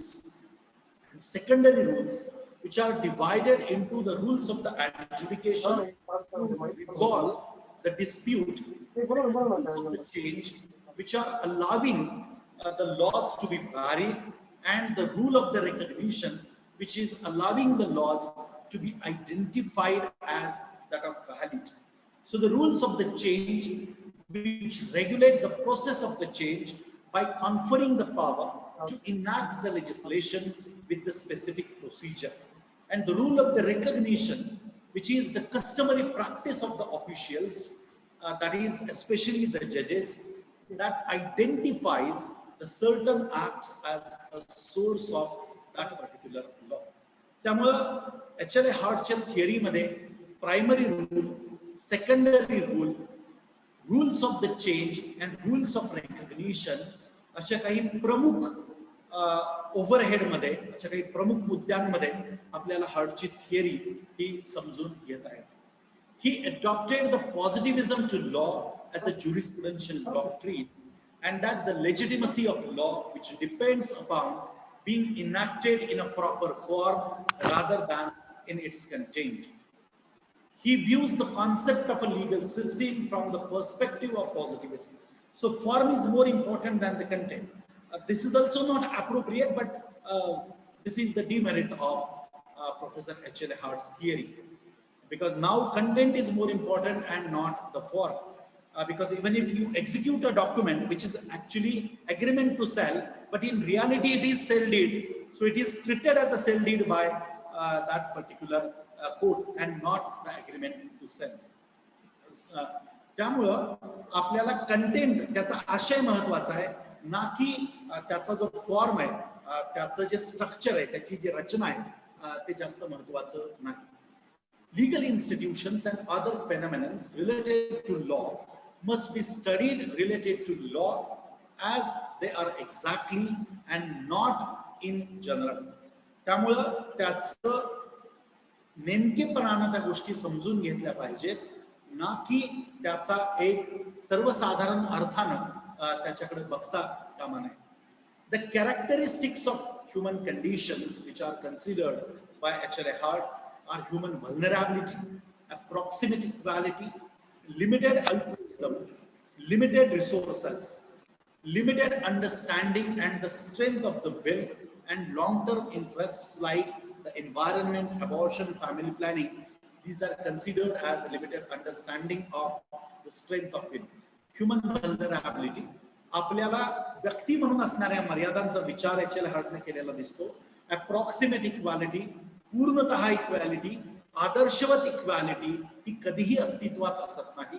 Limited अल्ट्रुइझम, आपण एका मर्यादित अर्थानं परार्थी असतो, मुळात आपण स्वार्थीच असतो, याचाही विचार कायद्याचा अन्वयार्थ लावताना करणं गरजेचं आहे. त्याचबरोबर limited understanding of strength of will, याच्यामध्ये आपल्याला काही दूरगामी गोष्टींचा सुद्धा विचार करणं, जसं की पर्यावरण आहे, कुटुंब नियोजन आहे आणि त्याच्या संदर्भातले कायदे आहेत, या सर्व गोष्टींचा विचार करता त्याही दृष्टीने H.L.A. हार्टची मांडणी ही अत्यंत महत्वाची ठरते.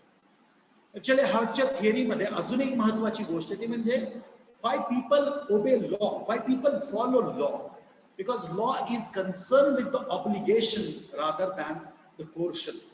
And according to Hart, the reasons for observing the law, it is the non-optional character of the law, the inner obligation to obey, the general application of the law, the compulsory membership of the state, and laws are obeyed because they are and must be pre-declared.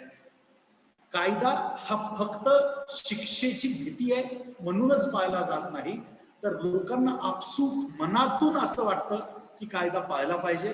कारण जेव्हा कुठलाही police रस्त्यावरती नसतो आणि जर तिथं लाल दिवा लागलेला असेल तर काही व्यक्ती स्वतःहून थांबतात, कारण त्यांना हे माहिती आहे की हे माझ्या सुरक्षिततेसाठी आहे, माझ्या कुटुंबाच्या सुरक्षिततेसाठी आहे. त्यामुळे कायदा प्रत्येक वेळी फक्त भीतीपोटीच पाळला जातो. हे जे केल्सनचं म्हणणं होतं, हे जे ऑस्टिनचं म्हणणं होतं, ते सर्वतः चुकीचं असलेलं आपल्याला H.L. हार्टच्या थिअरीमध्ये पाहायला मिळतं.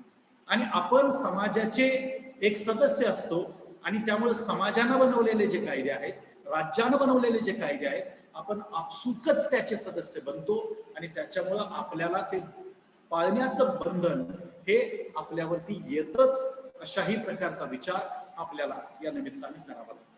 There is a criticism on Hart's theory as well, and the official acceptance of the rules of recognition that is unspecified. The role which is played by the courts in the law making, that is ignored. The idealistic and utopian assumptions is also one criticism. The obedience to law is a self-interest and not the universally true. There is no distinction between the state legal orders from that of the other orders. The creation of the duties and the powers which depend on the circumstances, and the rules not distinguished from the principles, standards and the policies. त्यामुळं official acceptance याचा एका अर्थानं formal acceptance, औपचारिक त्याला स्वीकारार्हता, rules of recognition, याच्यामध्ये काही स्पष्टता नसल्याची टीका प्रोफेसर फिनिसने केलेली आपल्याला पाहायला मिळते. एच.एल.ए. हार्टची थिअरी अधिक आदर्शवत आहे, त्याच्यामध्ये व्यावहारिकतेचा भाग थोडासा कमी आहे, अशाही प्रकारची टीका ही या थिअरीवरती झाली. Creation of duties and powers it depends on the circumstances. अधिकार किंवा कर्तव्य ही त्या परिस्थितीनुसार बनतात, ना की कुठेतरी एका खोलीमध्ये बसून ती बनवली जातात, अशाही प्रकारची टीका झालेली आपल्याला या निमित्तानं पाहायला मिळते. And the last part of this particular lecture, in few minutes we will conclude, and then if there are queries, we will take those queries. That is the sociological school. The sociology is a study of society in which the law is considered as one of its part. Auguste Comte is considered to be the founder of the sociology, as he was the first to employ the concept or the term sociology. Subsequently, the writers and the jurists tried to find the link between the sociology and law. The Gurvich, for example, said the meeting point of the society and the law is sociology of law. So sociological school, which emerged as a result of the synthesis various juristic thoughts. And Professor Dias has pointed out that the various forms of the social study of the law so far has emerged in the past. Sociology, त्यामुळं सामाजिकता याचा विचार हा याच्यामध्ये केलेला आपल्याला पाहायला मिळतो. कायदा आणि सामाजिकता याचाही परस्पर संबंध हा याच्यामध्ये या थिअरीमध्ये लावलेला आपल्याला दिसतो, आणि कायद्याचा सामाजिक अन्वयार्थ हाही या थिअरीमध्ये असलेला आपल्याला पाहायला मिळतो. Why it emerged? The first important landmark contribution is of Montesquieu, who wrote a paper, it is Spirit of Law. So you can imagine, just by writing one paper, Montesquieu become that particular popular and eternal only by this one particular paper. And the other book which he wrote, the thesis which he wrote, that is the separation of power. So if it is having a quality, even if that contribution is very less, world is going to remember you. This is the learning which we can take away with us. This is the important takeaway of this particular subject of jurisprudence. So we observe that the human laws are social phenomena and are the result of various factors which are distinctive features of the particular society.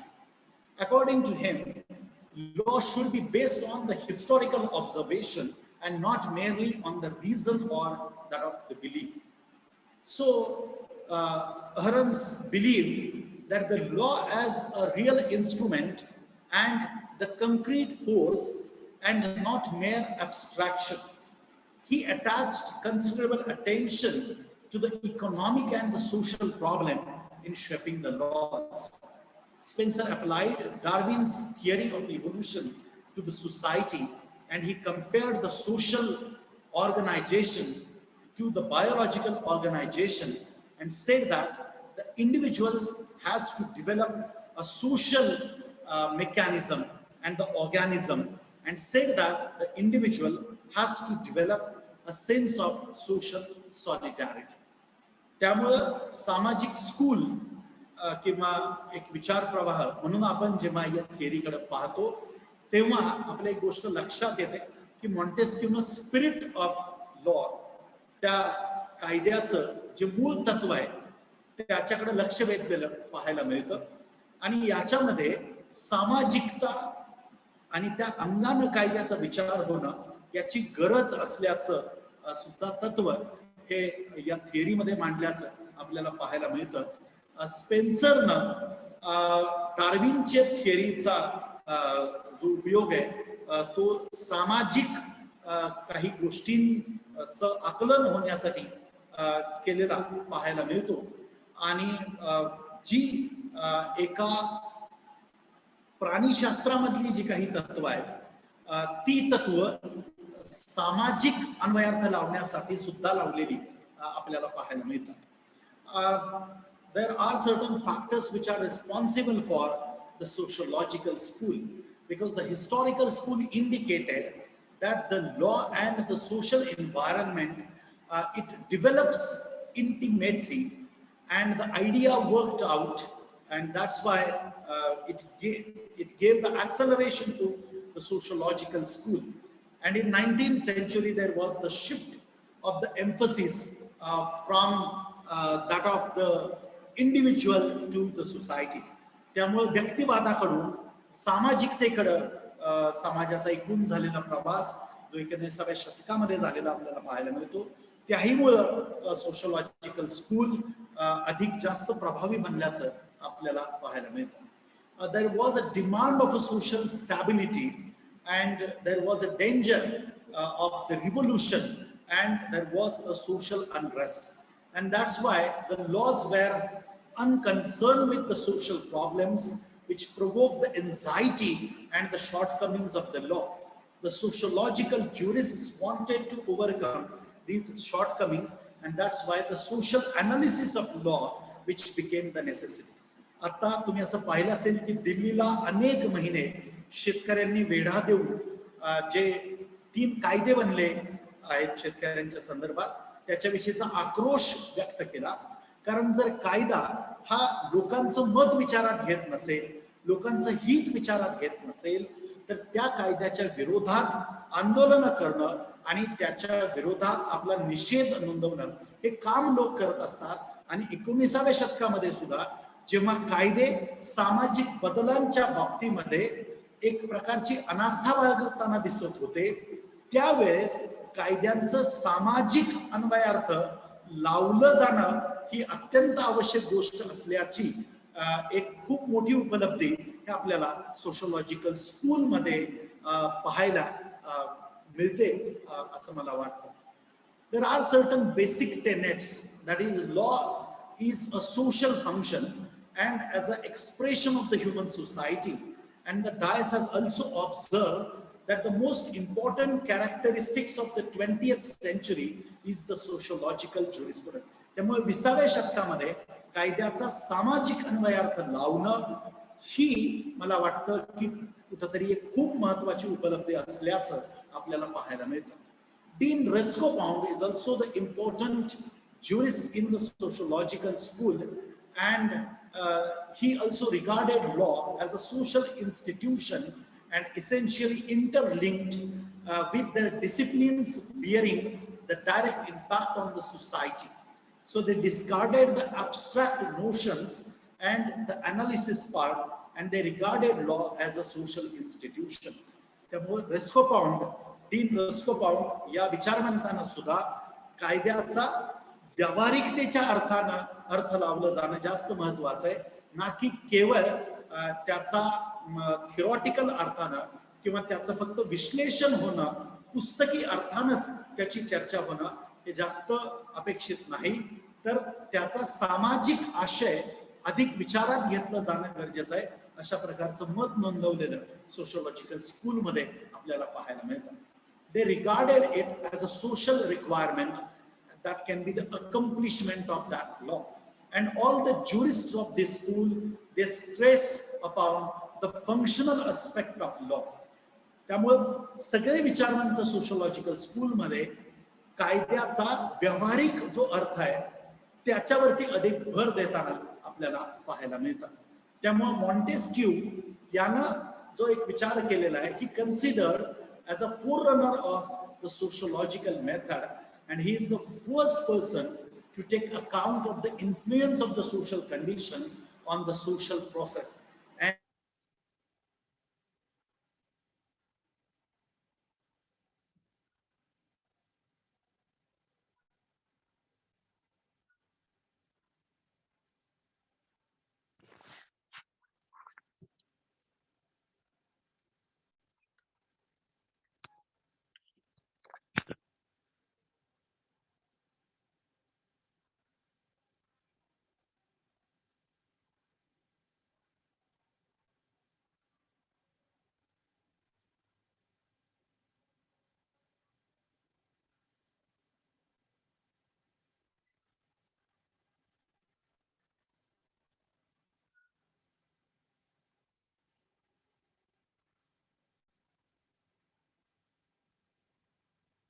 Hello.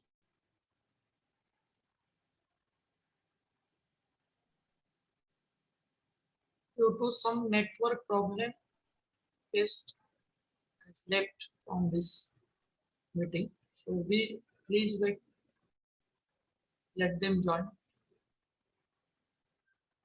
Yes, sir. Sure, will wait.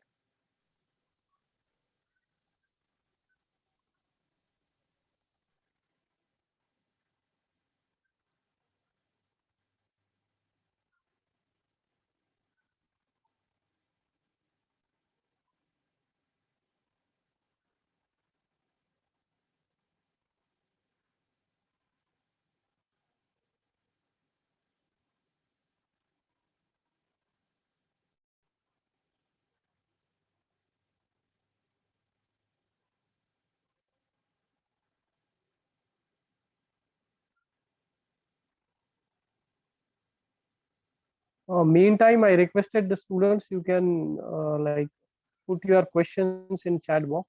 So once sessions will restart, yeah, when question and answer sessions, we can start with the question.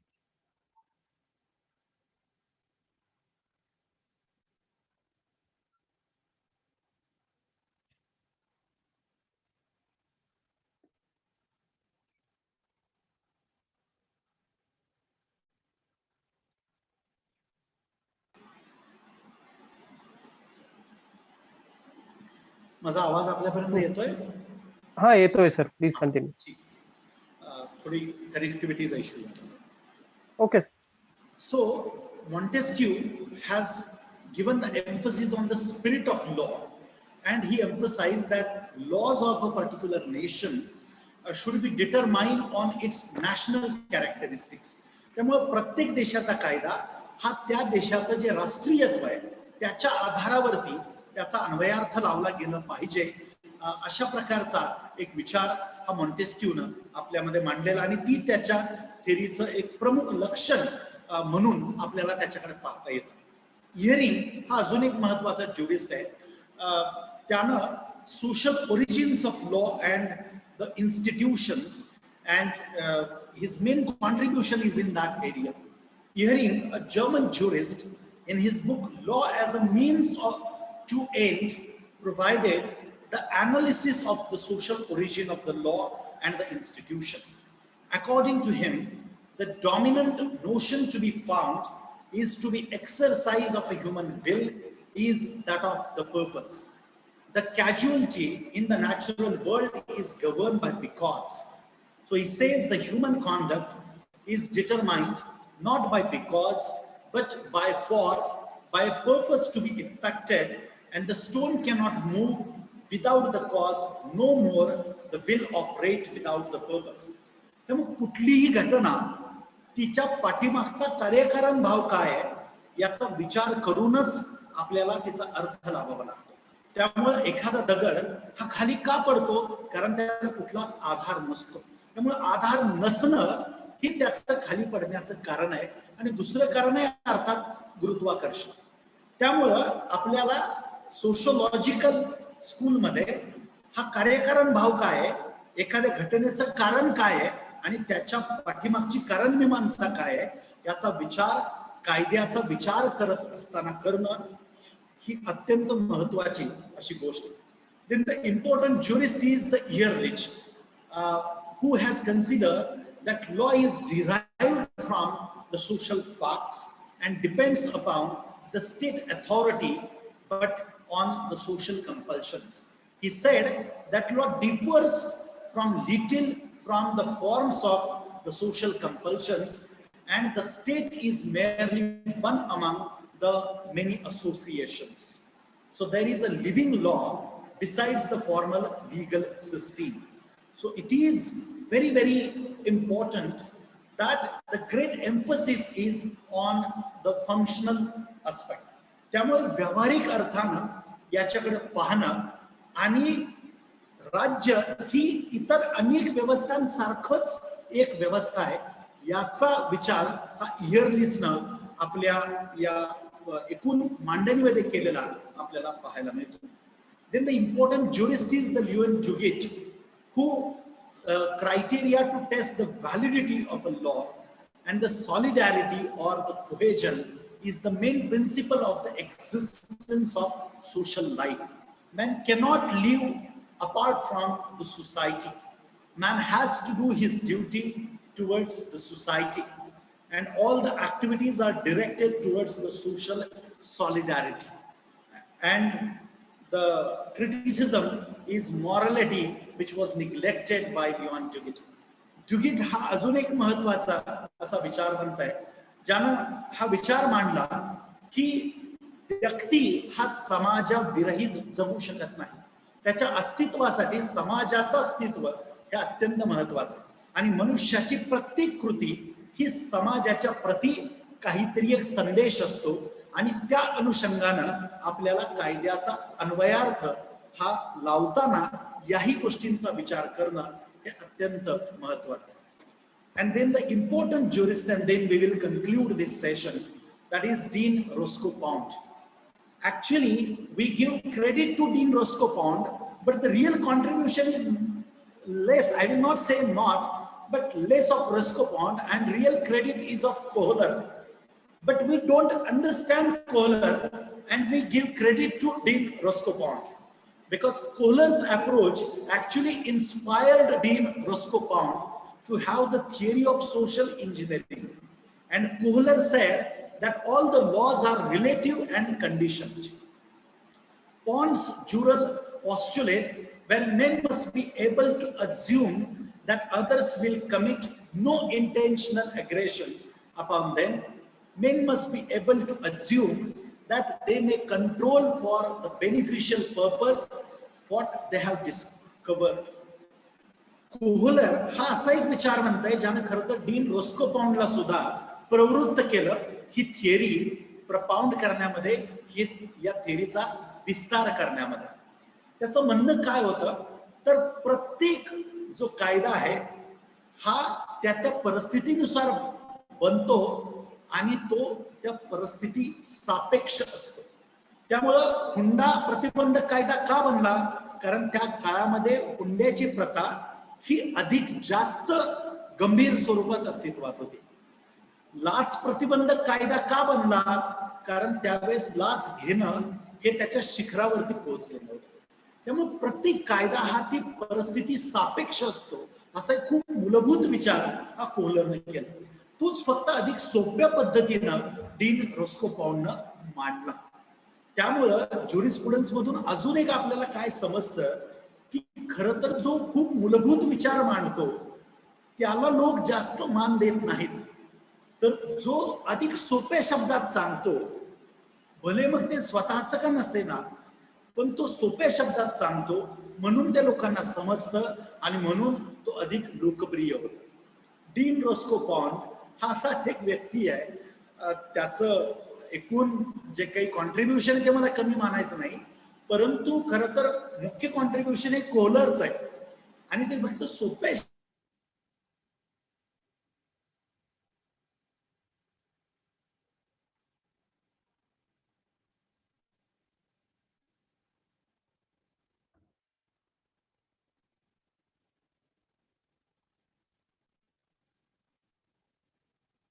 I think some internet issue is there at their end. So let's wait for a minute.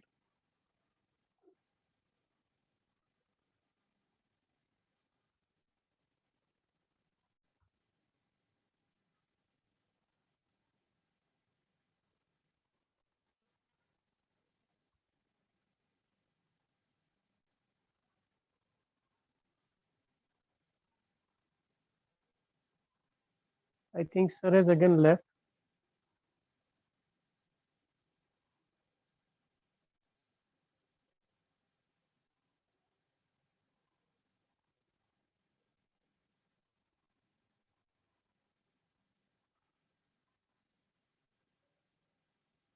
Okay.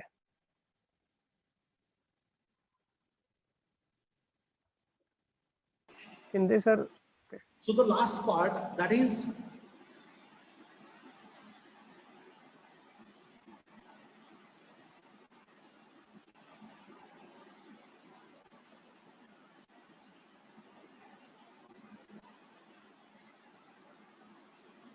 the last part of Dean Roscoe bond, that is the social engineering theory, which is important from the examination point of view as well.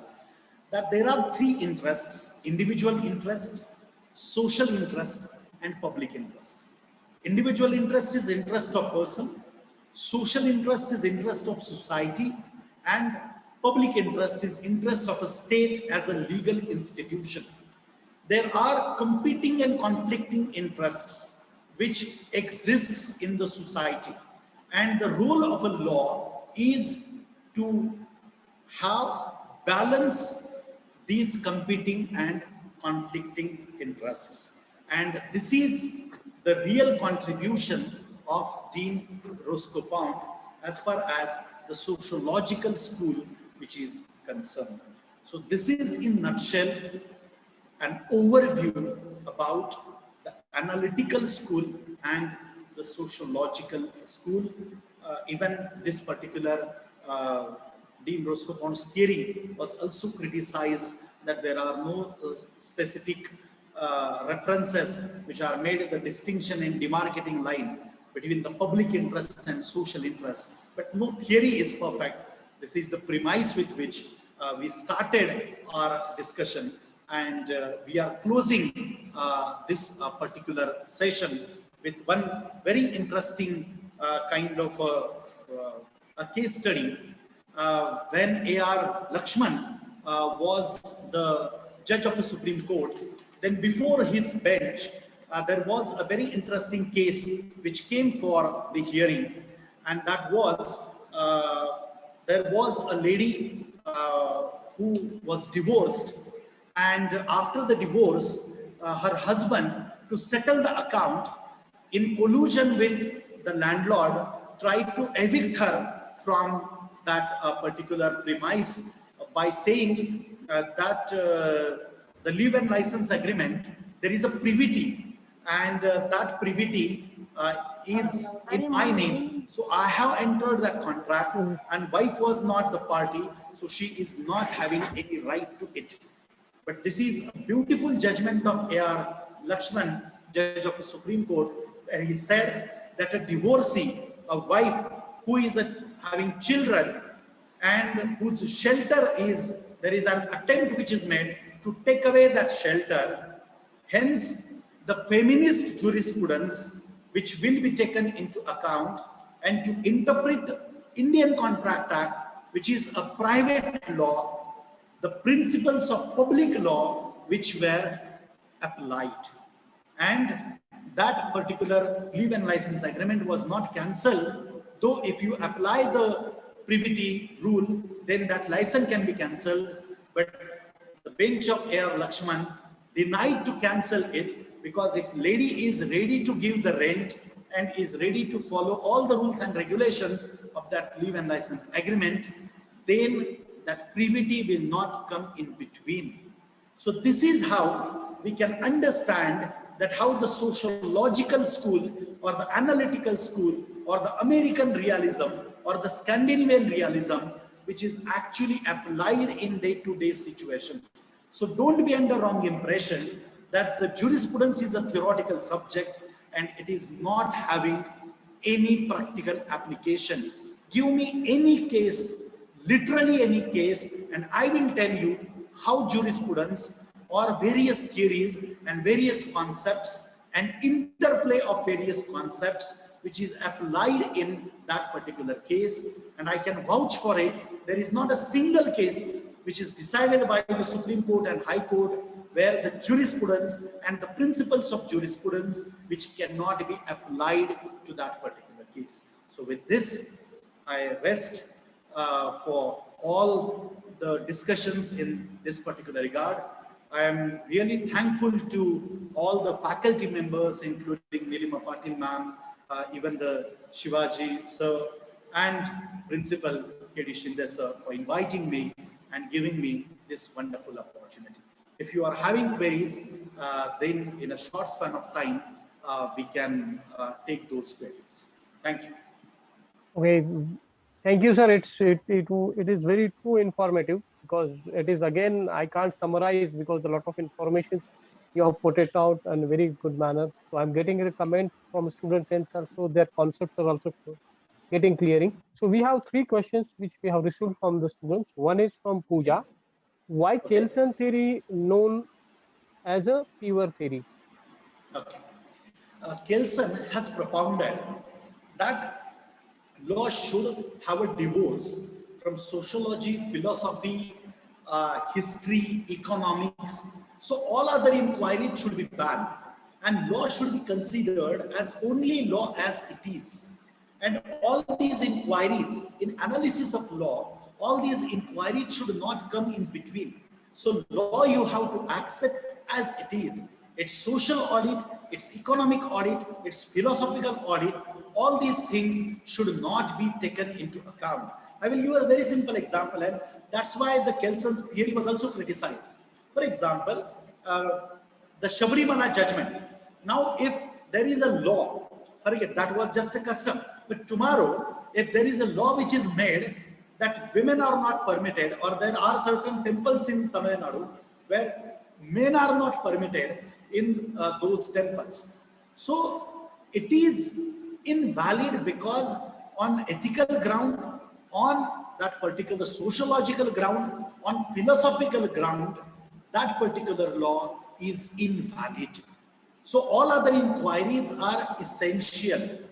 That's why you cannot get a complete picture. And so the Kelsen's theory is known for a pure theory because he considered that law should not be contaminated with all these things. But in reality, all these contaminations are very much required. As Kelsen discarded all these inquiries, that is the reason he discarded that there should be no adulteration. That's why his theory is known as a pure theory. Yes, next. Okay, we have next question from Assistant Professor Ashwini Bhagwat ma'am. So I'll request it, ma'am, please you can put your question. Yes. Ashwini Bhagwat ma'am. Okay, sir. I think. Okay, ma'am. Hello, Pratap sir, am I Yes. audible to? Yeah. So, Absolutely. yeah, I am Ashwini Bhagat. So, sir, first of all, I'm very thankful to you for such kind of informative session. And sir, my question is: suppose I want to conduct a research on particular socio-legal problem. So, if I want to connect jurisprudence aspect with that particular socio-legal problem, suppose let's say critical analysis on child labor in Pune city. So exactly how to decide concisely the applicability of proper theory from all other several theories? This is my question. Okay. It is a very beautiful and very important question. One by one, I will say that almost all the theories are applicable to child labor problem. The first theory which is applicable is a natural law, because natural law says that inalienable rights of human beings, which cannot be separated from human beings. So there is an inherent right, not only after birth, but before birth. So right from inception, there is a right. So natural law theory is applicable. The second theory is analytical positivism, where the child labor law, prohibition law which is there. So the law which is made by the competent legislative authority, which prohibits the working of a child who is below the 14 years. So analytical positivism is also applicable. HLA Hart's positivism, the sub part of analytical positivism, is also applicable because he talks about the minimum content of morality, that the child who is the future of the nation, whether should be permitted to be exploited at the hands of that industrialist. That is a very important question. The sociological school, which talks about the individual interest, public interest and social interest, and there are conflict of interest. Why child labor is so popular? In Shivkashi, the Upendra Bakshi versus Tamil Nadu, which is a case, or MC Mehta versus Tamil Nadu, this is another case. In this case, the firecrackers, which we enjoy during Diwali or during the New Year or Christmas, in all the firecracker industry, child labor is a very popular labor. Why it is so? Because child labor is available at a very cheaper rate. So that industrialists try to increase the margin of his profit. So his individual interest is taken care. But at the time, the social interest, that the vulnerable group, children come in a vulnerable group, their interest is compromised, and the public interest, that is the state law, is discarded. So we need to put a fine balance of individual interest, social interest, and the public interest. So sociological school is applicable in that case. The American realism and Scandinavian realism, which talks about the activism by judiciary. So why judiciary has decided it in that way or in that manner?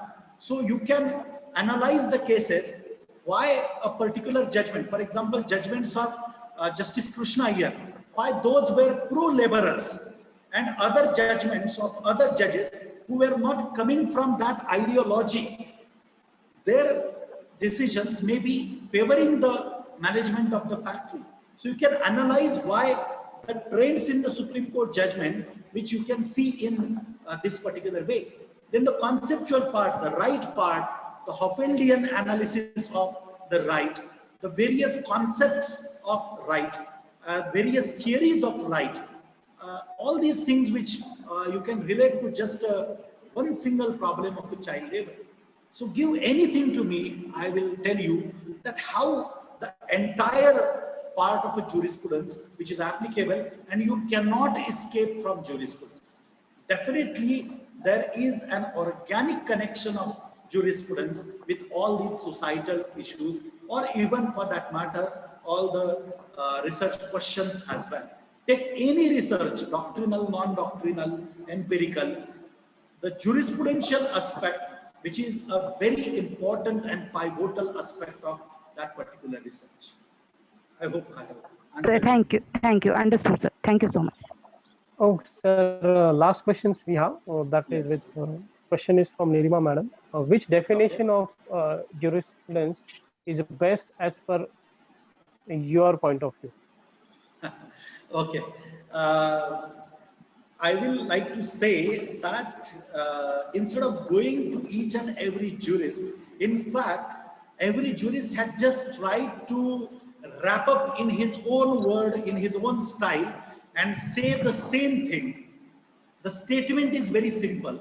If you bifurcate word jurisprudence as juris and prudence, it is knowledge of law, it is science of law. And in my opinion, give me any definition and that can be narrowed down, that can be scrutinized in only these two elements, knowledge and law, or science and law. So in my opinion, knowledge of law or science of law, this is the best and simplest definition of a jurisprudence. I hope Nilima ma'am is happy with this definition because it is easy for the students as well. Yes, sir. Thank you, sir. I would like to call a Pooja for vote of thanks. Over to you, Pooja. Good afternoon, one and all person present today. Myself, Pooja Varun, LLB second year. It gives me an immense pleasure to deliver a vote of thanks in this program to all dignitaries assembled here. I would like to thank our chief guest of Dr. Pratap Singh Salunke sir, who honored this seminar with his perception on legal positivism of sociological school. I truly was a great seminar one could attend for. I am delighted to be the part of same. We all of are glad that Dr. Pratap Singh Salunke sir preserved some of his important time to acknowledge us with his thought and overview regarding today's law, ethics, and moral values. I, on behalf of the present attendees of and our college should like to thank you, Dr. Salunke, for such a captivating seminar.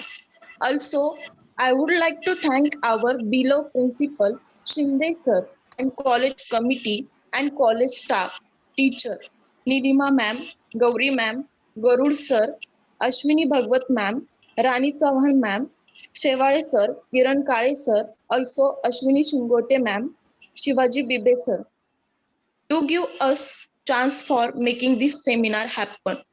And also grateful for the guidance got from the college staff. I feel tremendous auspicious